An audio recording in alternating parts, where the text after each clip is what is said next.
情一竹小雲空，不與梨花同夢。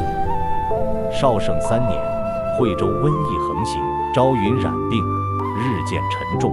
臨終前，他念誦《金剛經》：一切有為法，如夢幻泡影，如露亦如電，應作如是觀。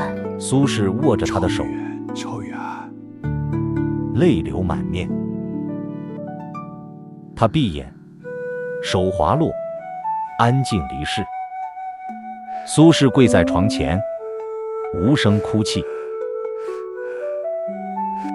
遵詔遺願，他將朝雲葬在棲禪寺松林，墓碑上刻着朝雲2字。他撫摸着碑文，低聲吟道：高清一株小雲空，不與梨花同夢。從此，他再也不聽那首《蝶戀花》，佳人已逝，唯有松濤相伴。